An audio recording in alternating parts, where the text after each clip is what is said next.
Hey guys, we are back to talk about episode 7 of season 6 of Game of Thrones, The Broken Man. Full spoilers follow. All right, have you seen it? Have you seen The Broken Man? I'm assuming they've seen The Broken Man. Because there's a very important broken man in this episode that would be a huge spoiler if you've not seen it yet. But let's talk about him right now. The Hound returned. It was a big deal because it was absolutely confirming he was alive, which had not been, there was certainly theories and things we'll talk about from the books, but until now he had never really been, here he is. He made it through that. What did you think of the return of the Hound? Well, I thought it was interesting that Game of Thrones has only done a handful of cold opens before, and it's done this season. Yeah, and it's sort of hard to view them because the previously ons are so long, but I was watching and I was like, this is a great cold open. I'm happy that the Hound is back. It is funny, like we're getting so many of these characters we thought we'd never see again or who we hadn't seen in a long time back on the show. And this is bad, but I feel like people might be getting a little numb to it. It's great to have the Hound back, but I never really thought he was fully dead. And it's another one of those things where he doth protest too much. Like everyone's like, the Hound is sure dead. So I don't think that landed as well. But Rory McCann is a wonderful actor, and seeing him back in this episode, I was like, I really did miss this character, and there's still so much more to do with him. I just wish that this part of his storyline wasn't as expedited as much as it was. Yeah, so I'm also very glad to have the Hound back. Great character that they've sort of shown how well he can sort of bounce off of other characters. I will say though, I don't know, that opening scene is one of the things that sort of struck me as a little off about his whole storyline, because I even tweeted while I was watching it, I was like, are they going to break into song? Because it was so upbeat and the grass and they're smiling. The music was very jaunty by Game of Thrones standards. And it felt like just a little too heightened because it was like, isn't this great? Everything's great here. Nothing will possibly go wrong, in a way that just felt a little too telegraphed, in a world of Game of Thrones where everything's so sort of dark and miserable. At this point, we're like, come on, clearly something's going to go horribly wrong at this place. And it is interesting because, if this had come a couple seasons ago when the Hound and Arya were going through the countryside and we're on this journey where we see so much of the devastation, like how much Westeros has just been destroyed. Like the common people don't really exist anymore. Like they lost their land, they lost their money. A lot of them lost their lives. There are people like the Brotherhood Without Banners who came and caused all this trouble with Brother Ray's group who are going and taking advantage. We know the Mountain used to do that. Like I feel like that is a bit out of people's minds. And that's just, they only have an hour each week and 10 hours a season to do that stuff. But I think that's why it might have felt off. Like if we had had the context or the more recent context to say this little pocket of like attempted happiness can never work and is destined to fail, which we know, but in like a tragic way instead of sort of like a inevitable, like hokey way, then it might have worked better. And I think what's interesting, and I know some people haven't read the books, but there was a scene that played out a little bit similar to this in the books, but from a different character's perspective. Yeah. And that's what caused people to speculate this character, who we know is the Hound in the show, might be the Hound in the books. Yeah. But again, you have that different context of another character who's been traveling, seeing this and being like, it's Septon Maribald in the books. Not Brother Ray. Yeah, Brother Ray is Ian McShane's character in the show. Like what you're doing is going against where society is at right now, and it does seem to be sort of like this haven of peace, which is an interesting idea, because how does this country sort of come back? Yeah, I don't know. What was off to me, I guess, or just felt a little not by Game of Thrones standards, is that it took a very predictable route with what they did with the Hound when he came back. Which is because, in the book, again, we don't know, we haven't seen past that, but you get the feeling in the book that might be it. Like that might be the Hound's fate, is sort of living this sort of peaceful, content life out here. Whereas in the show, it's funny, Jim Vejvoda compared it to an old Western, Matt Fowler compared it to an 80s action movie, but in both cases I understood why, because it took a very predictable route of the man of violence finds a peaceful community, but guess what? Someone comes in and takes that all away, and now I got to go back. I got to go, now he's got to do what he didn't think he'd ever have to do again. And Game of Thrones usually doesn't play like that. Usually play like they're going there and they swerve, But this, I think, you could completely chart exactly what was going to happen throughout the episode, especially because they had Ian McShane was so great as a character, but he was sort of like overly, optimistic and sort of naive, oh, no, we're not going to fight and all this. It's like, oh. Yeah, it sort of went two ways because you get, like, I loved that he was a brother, a man of the faith who was like, whatever, like, maybe all the gods are the same. I don't understand. I'm just like I was a bad man and I'm trying to do good. Yeah. And you can do that too, Sandor. Like, I know who Sandor Clegane was. You don't have to be that again. And that's such an interesting meaty idea that for the end of the episode to be like, oh, he's forced to do this again. I was like, it wasn't like we were on this journey with him. We got an episode. I wanted to know a little bit more of his struggle. And also, again, briefly mentioning the books, Brother Ray in many ways is a parallel of this character, Septon Maribald. Yeah. And the Septon has this great speech, which is his broken men speech in the books, which is too long to read on here, but it is a great little standalone. And largely considered some of George R. R. Martin's best writing, which is basically a condensed and better written, as much as not everyone is George R. R. Martin, and the show tried to give their spin on it, but it essentially is like, we need to pity these men who are sent off to war to serve a king. They don't care about fight in an army. They don't care about and lose everything, and look at what they become, which is such an interesting concept and really relevant. And I think if the show continues to play around with it a little bit, especially with the Brotherhood Without Banners, who seemingly were the men who killed Brother Ray's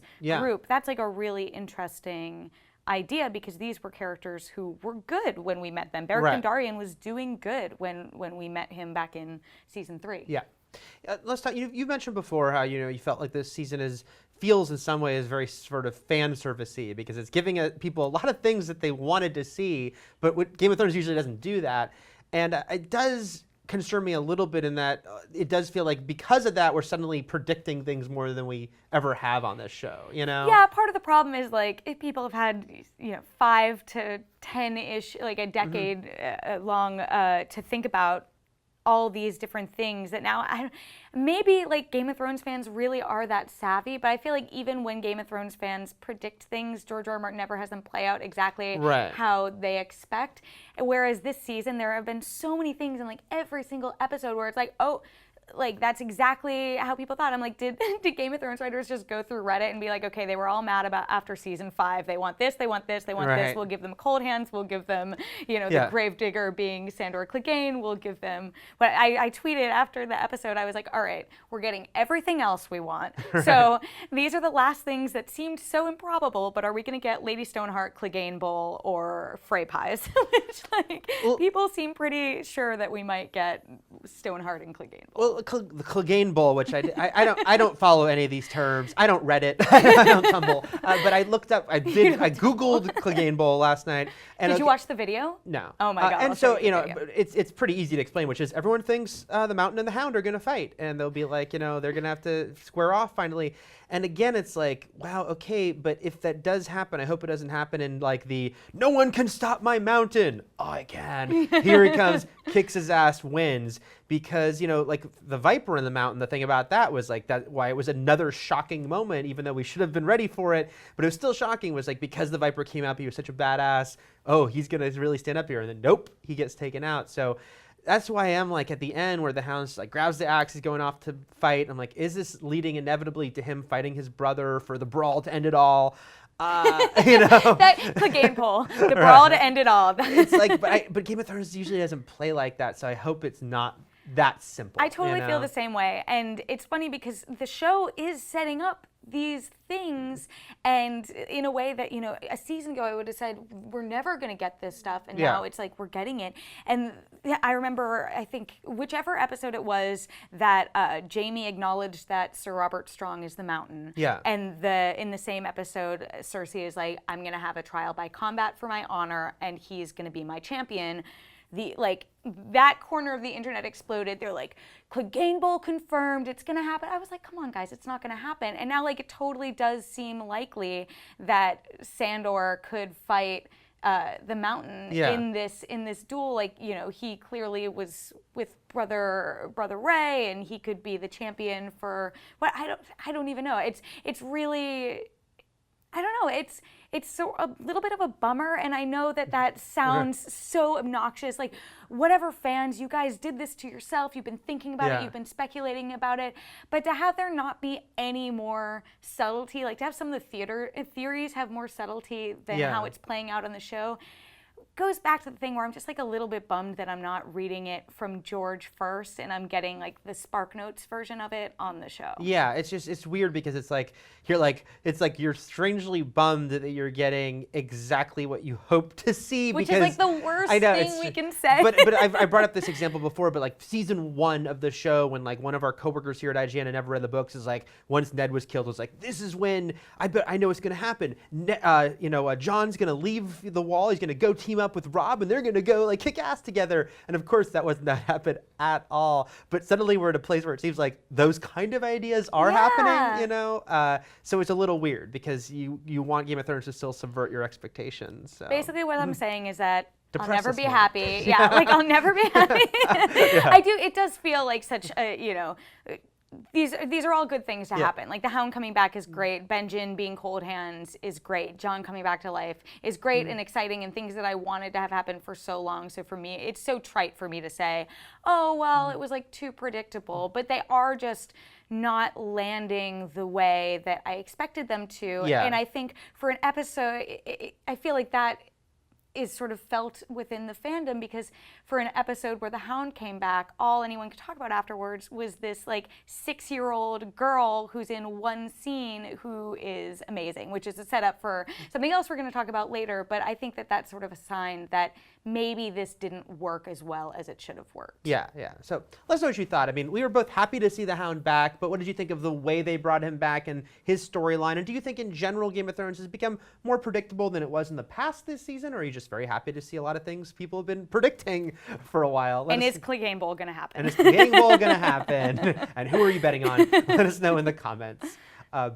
Let us talk about, you said 6-year-old. I think she's supposed to be 10. Oh my goodness. Well, I was just so distracted by her glory. She was awesome. Yeah, let's talk about, we've met a lot of other child rulers on Game of Thrones, and usually they've been either awful people or just completely over their head, which is understandable if you're a kid and you're like given all this power. But Lady Mormont, this seemed to be one of the, introductions that everyone was on board with.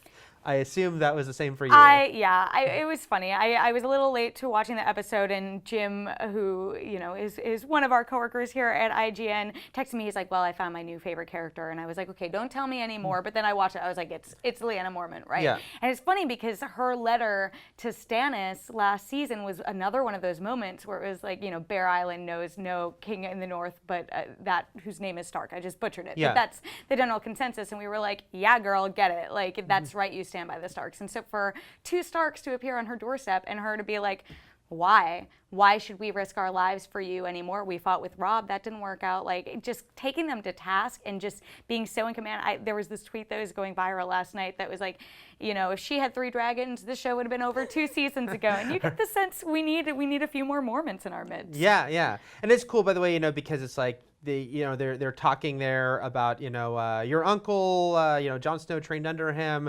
But then, of course, they're not even mentioning Jorah. It's Right. like this is a family that has touched upon a lot of different facets of the show, and sometimes it's hard to even keep track of where these people go and how we've never seen them on screen together, right. How they all link up. She was great. It was just such a great scene. Obviously, the fact that Davos is the one who sort of connected with her, and clearly, of course, it's like he's so good with talking with kids. He lost his daughter, and she's like the same age, but he spoke to her in exactly sort of the right, respectful but like understanding way.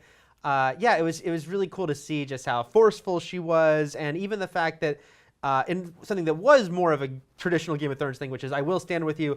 I also only have 62 guys. Right. But she was just like, I've got 62 guys. Like, she's like, look, like when, doesn't she say like each of them fights like 10 men or something? Yeah, or like like 2 men, and he's if they're anything like you. And it totally is evocative of Davos' relationship with Shireen. Not his daughter, but Stannis' daughter. Yeah, I said his daughter. But he was sort of like her surrogate father. Yes. He was the only person who He was the one who was treating her like a child. Yeah. Like a daughter, yeah. And it's sort of a nice moment too, because with so many other things that happened, I had this moment yesterday where I was thinking about what happened so far this season. I was like, oh yeah, Roose Bolton like died. Like I forgot about it. That's far in the rearview mirror. But one big thing that still hasn't been dealt with is Shireen's death.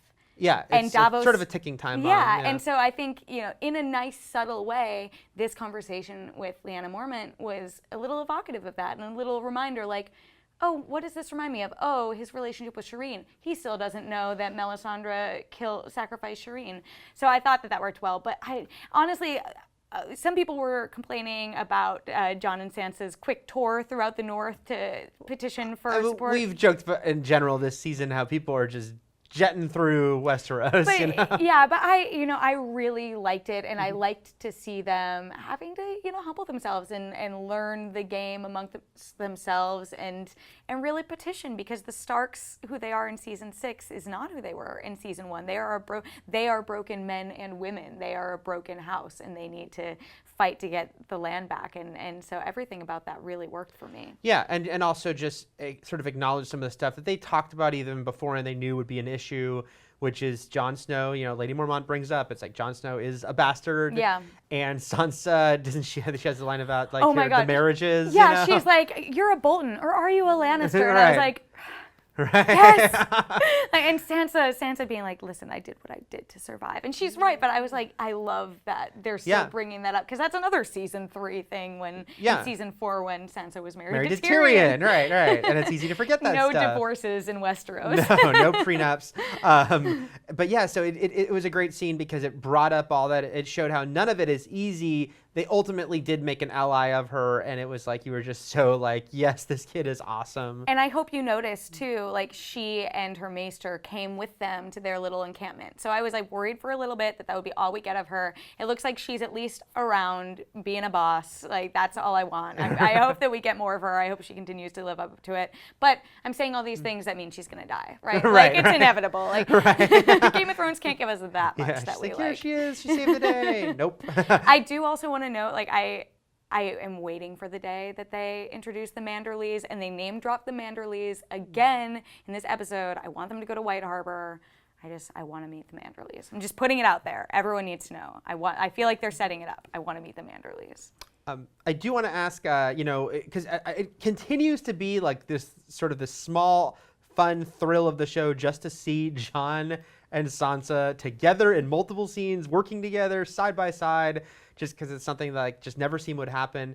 But who do we think she wrote that letter to? Ooh. The obvious person to think of first is Littlefinger. Is it that, or is there someone else?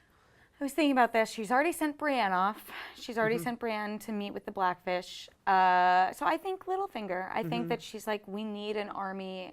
Maybe we get the army at the Vale, and that could be the turning point. Whether he comes, I mean, I don't know who else she would write to. Right. What do you think? Yeah, that is the only one that sort of jumps out as making sense, because at a certain point it's like, she's not going to write to the Lannisters. Like, who would she write to? She's not going to write to Ramsay. She's not going to write to Ramsay. Hopefully. One would hope. Now here, I do want to ask you this. I don't know if you saw in Fowler's review, he talked about if she is writing to Littlefinger, is this Littlefinger's sort of long con manipulation? Because Littlefinger's kind of been diminished, right? It's like he was like the puppet master, pulling all the strings that kind of revealed later on. He was behind stuff from the beginning of the show.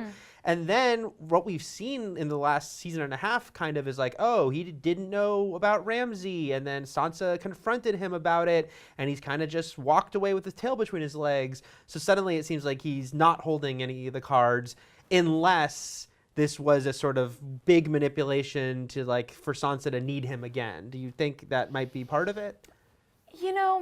Maybe, but it's gone past ballroom politics. It's throne room politics. It's war now. Yeah. We are going to war. The small war before the big war. And I think for all Littlefinger's maneuvering, he wants to be out on top.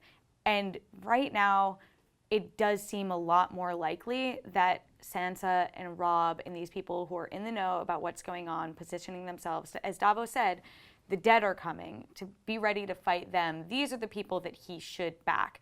So I think politically, it's not smart to get behind the Boltons. Maybe this is this manipulation of Sansa coming coming to the forefront and this was his plan, but I still don't see how that would hurt them now. Right. But maybe, I don't know, maybe he's doing something else. Maybe he's like teaming up with Jaime in the phrase and like going to kill the blackfish and ruin everything we love.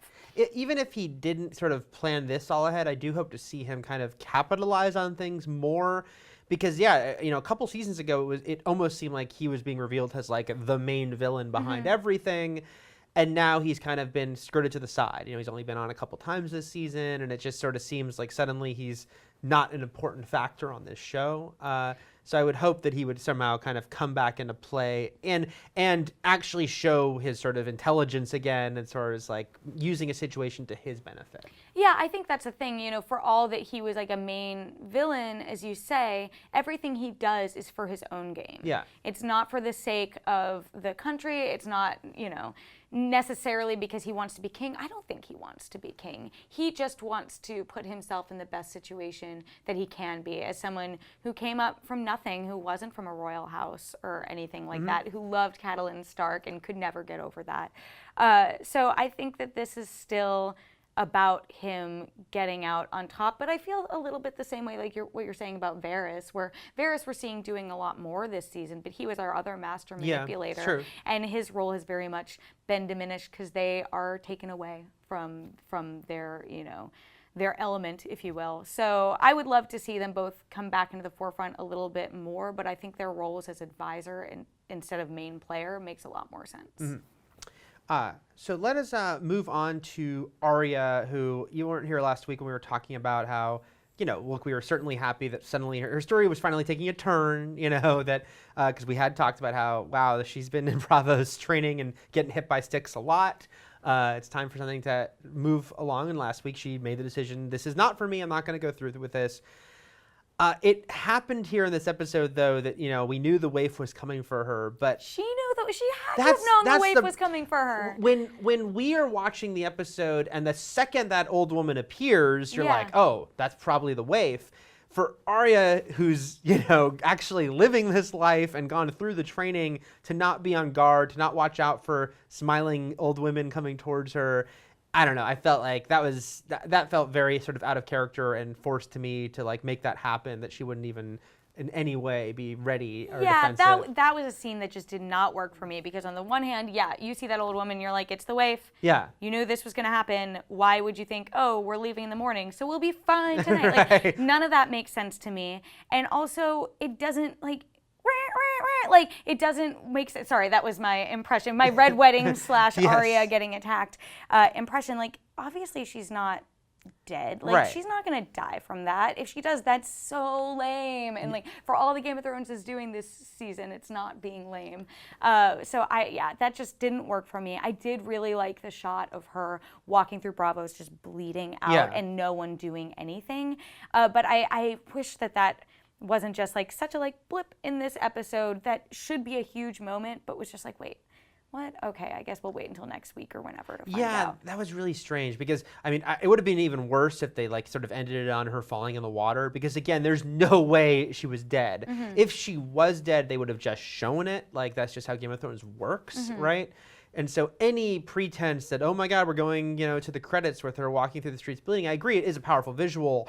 But does anybody think the next episode opens and she dies? Like, I don't think anyone can, you know. I also don't get a good idea of what she wants to do when she returns to Westeros, which is fine. Like, we'll figure it out when we find out. But even when she went and got on the boat to go to Bravos, even though she didn't explicitly say, I'm going to go find Jaqen and Hagar and I'm going to train to do what he said. Like, you knew, you had an idea. Yeah. And I don't really see what Arya is going to do in Westeros or what her big plan is, why she's deciding to just be like, you know, never mind, all this faceless men stuff isn't working out for me, so I'm sure I can just leave no issues and hang out stargazing or whatever. Yeah, and I actually hope maybe, I mean, we've talked about how it's kind of always fun when characters sort of meet up who've never met, so I don't know, even if she ended up going to Marine or like, and you know, meeting up with some people that were brand new. But Volantis.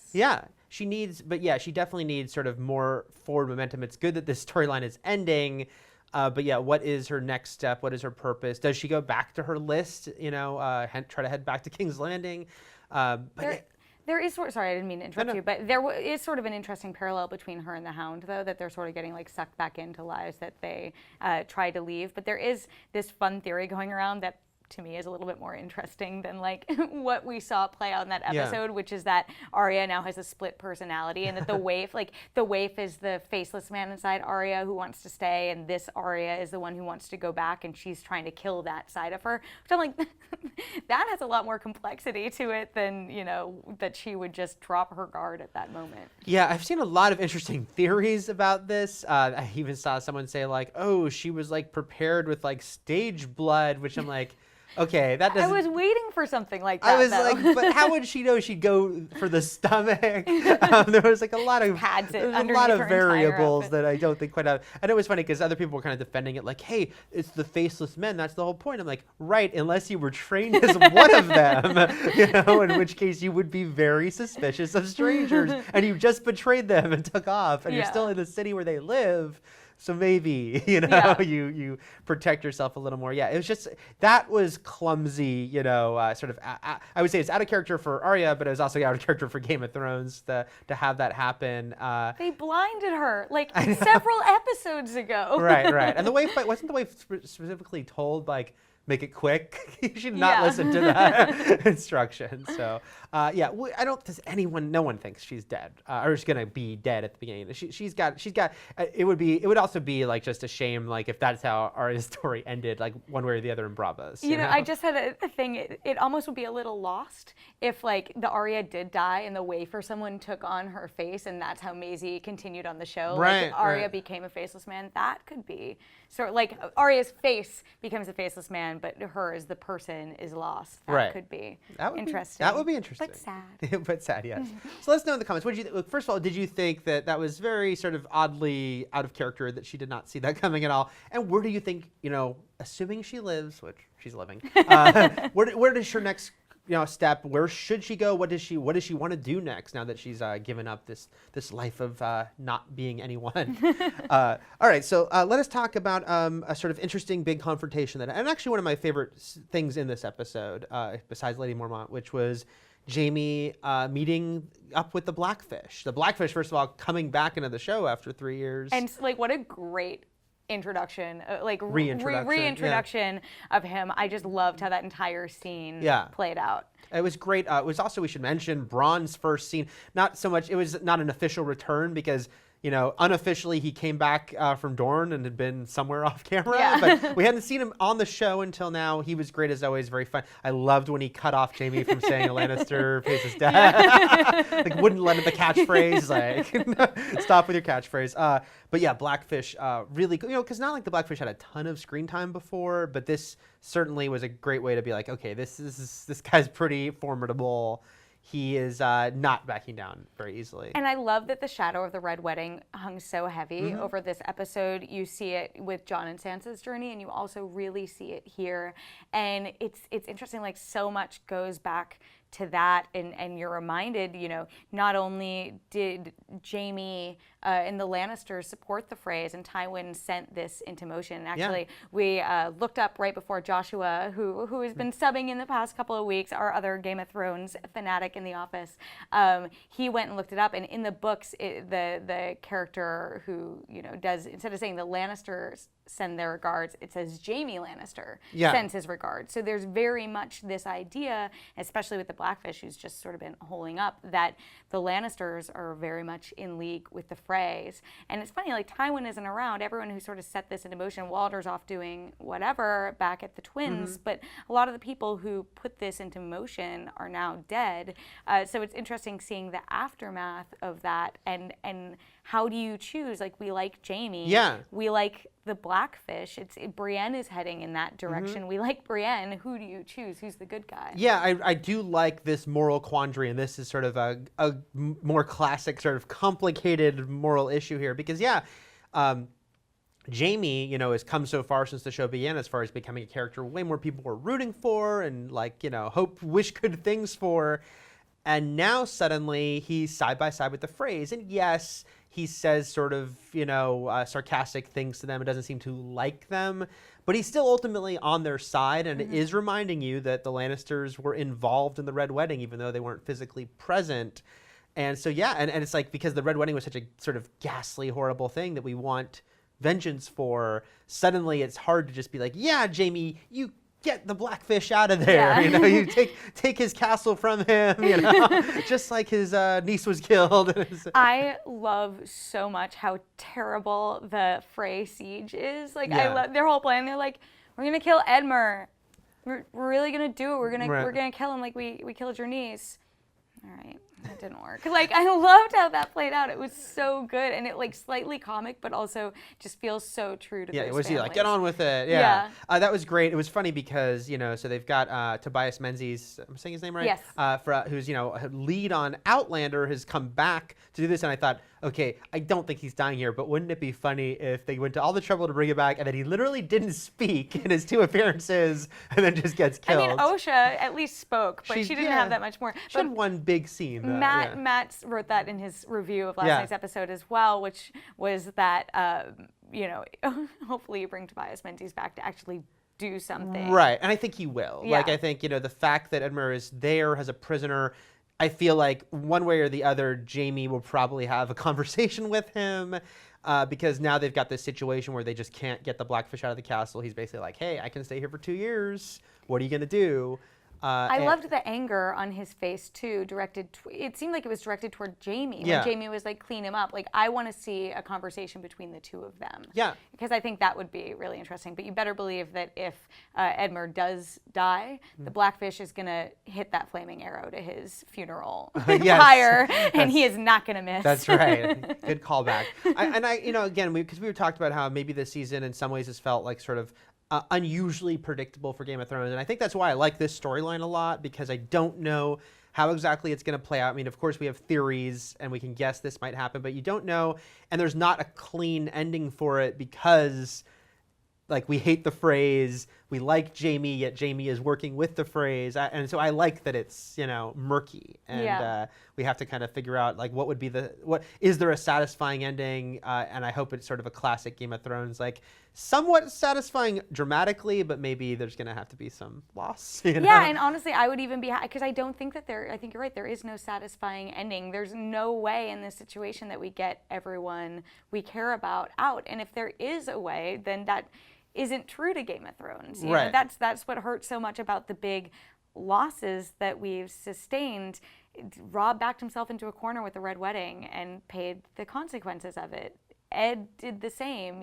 The Viper just didn't land the killing blow. So I could see these characters being caught in that similar net. And I love that we're building up to this big confrontation in the Riverlands. The Riverlands storyline, which I thought the Game of Thrones was completely skipping over, and looks so cool playing out. Like, it looks amazing. While we're also building up to this big Bolton, Wildling, Jon Stark army up in the north. Yeah, it is interesting looking back on this episode, because you kind of mentioned this at the beginning. It's like, it was great to have the Hound back, but then when you think about what really made an impact in this episode, it was like Lady Mormont, everyone's like, she was awesome. But then I feel like the Blackfish, who, it's like, he's a character that's easy to forget if you're thinking about all the characters in Game of Thrones. I'm sure people who just casually watched the show forgot they even knew him. But then he had such a sort of strong moment here too in that whole sequence. So I don't know. It's almost like these people who are either on the periphery or we've never met.